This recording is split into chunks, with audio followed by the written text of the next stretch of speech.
Selamat pagi, suster, bapak, ibu guru, dan anak yang terkasih. Tapi pun, salam Fransiskus berjiwa besar. Suster, bapak, ibu yang terkasih, dan bapak, ibu, orang tua murid, serta anak-anak yang Pak Guru kasihi, mari untuk mengawali aktivitas pagi ini, kita awali dengan berdoa. Kita membuat tanda kemenangan dalam Tuhan. Dalam nama Bapa dan Putra dan Roh Kudus. Amin. Allah Bapa yang penuh kasih, pada pagimu yang baru kami mengaturkan pujian dan mengucap syukur kepadamu atas segala berkat yang boleh kami rasakan sepanjang hidup kami. Terlebih Engkau telah menjaga keluarga kami dalam istirahat tadi malam dan pagi ini telah memberikan kehidupan baru. Tuhan, di harimu yang baru, pada hari ini kami memohon berkat-Mu untuk aktivitas belajar kami. Semoga karena penyertaan dan pendampingan-Mu, semua aktivitas yang kami lakukan berkenan kepadamu. Dan pada pagi hari ini kami juga berdoa untuk para suster, para bapak ibu guru, para bapak ibu wali murid, dan anak-anak semua yang terkasih yang merayakan ulang tahun. Berikanlah kepada mereka semua sukacita, kesehatan yang baik, dan umur yang panjang, agar dengan apa yang mereka rasakan, mereka dapat melayani sesama untuk kemuliaan nama Tuhan. Pada pagi hari ini bersama Bapak Santo Yusuf, kami memohonkan doa juga agar memberikan kesembuhan kepada Bapak Ibu guru, para suster, para tua murid, dan anak-anak yang sedang sakit. Semoga lewat pengantaraannya mereka semua diberi kesembuhan sehingga dapat beraktivitas dengan baik. Marilah kita persiapkan hati kita untuk mendengarkan sabda Tuhan.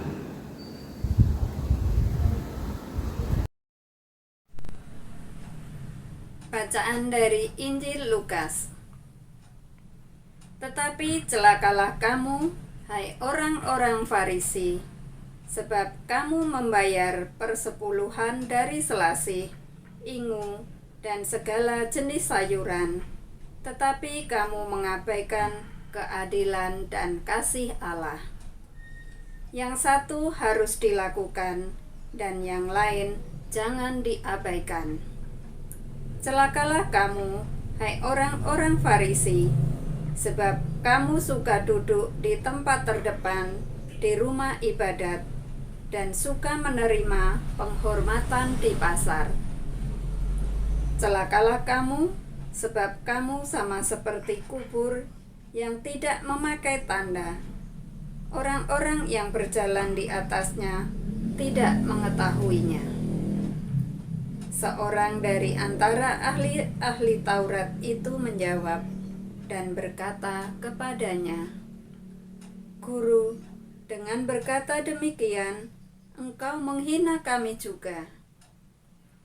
Tetapi ia menjawab, "Celakalah kamu juga, hai ahli-ahli Taurat, sebab kamu meletakkan beban-beban yang tak terpikul pada orang, tetapi kamu sendiri tidak menyentuh beban itu dengan satu jari pun."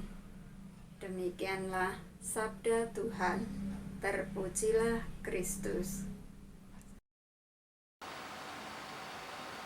Anak-anak yang terkasih di dalam Tuhan Yesus, pada sabda hari ini, sebenarnya apa yang dikatakan Yesus kepada orang-orang Farisi dan ahli-ahli Taurat juga ditunjukkan kepada kita semua.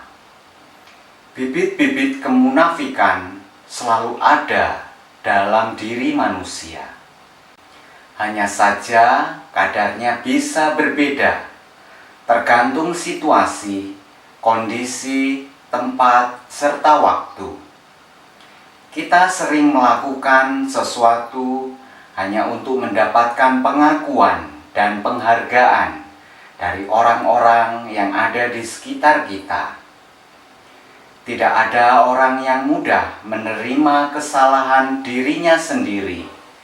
Sedikit orang yang mudah menerima kesalahan dengan legowo atau hati terbuka, menyadari bahwa yang kita lakukan adalah salah. Hari ini kita mendengarkan sabda celaka yang ditunjukkan Yesus kepada kita.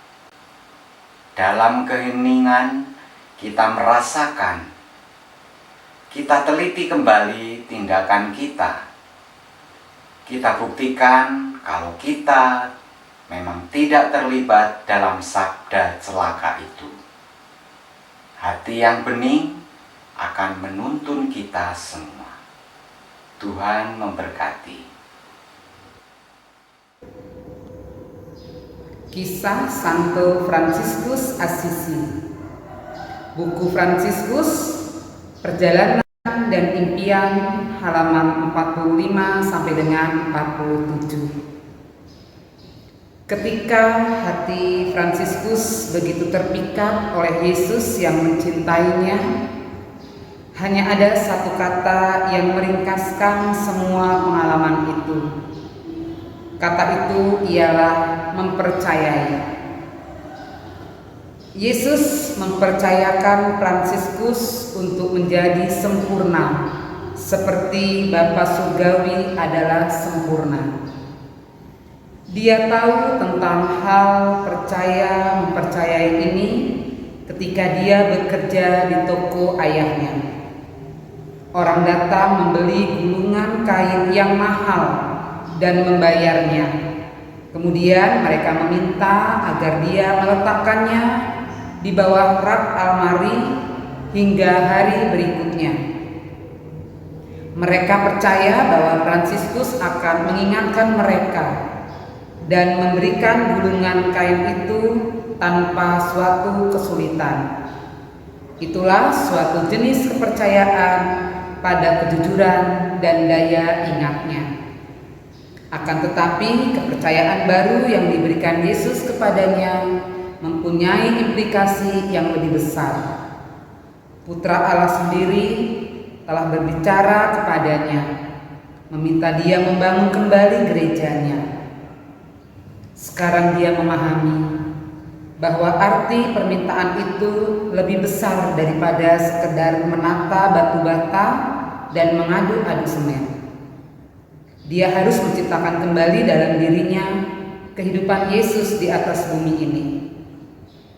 Dia taat pada sabda Allah, murni dalam pikiran dan hatinya, serta miskin dalam segala sesuatu.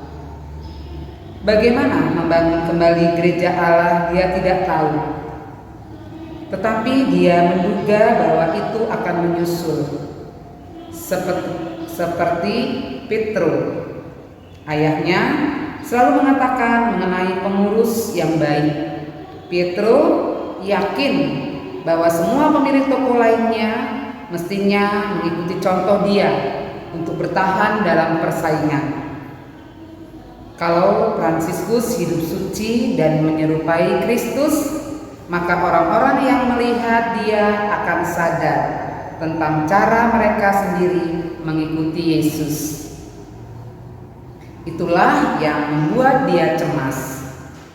Dia tidak mau orang membanding-bandingkan diri dengan dia, tetapi harus dengan Kristus. Apakah dia akan bangga sebagai orang suci? Barangkali. Itulah resiko yang harus diambilnya.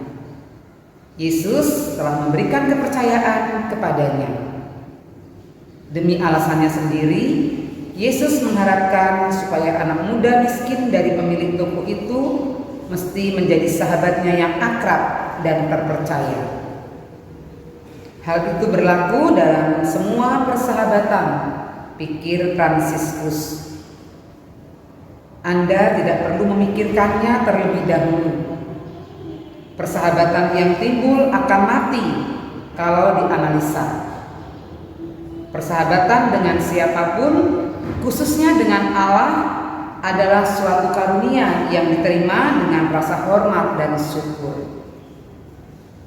sambil mengharapkan bahwa Anda dapat memenuhi kepercayaan mereka yang terbuka bagimu dan telah berani menyeberangi jurang ketidakpastian dengan mempercayaimu, karena percaya bahwa Anda pun akan mengatakan, "Ya, saya juga akan mempercayai Anda." Tentu saja Yesus mengetahui bahwa Fransiskus akan berkata, "Iya." Terima kasih.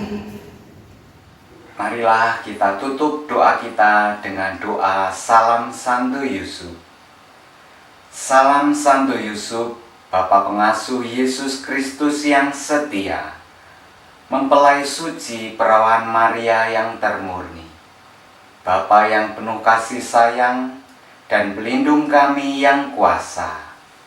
Santo Yusuf, Bapa pengasuh Yesus Kristus, doakanlah kami yang berdosa ini, sekarang dan waktu kami mati. Amin. Marilah kita memohon berkat Tuhan. Tuhan beserta kita, sekarang dan selama-lamanya. Semoga kita selalu dibimbing, dilindungi, dan diberkati oleh Allah yang Maha Kuasa, dalam nama Bapa dan Putra dan Roh Kudus. Amin. Terpujilah Yesus Kristus, sekarang dan selama-lamanya. Amin. Selamat pagi anak-anak. Selamat mengikuti kegiatan hari ini dengan penuh semangat, sehat, dan Tuhan memberkati.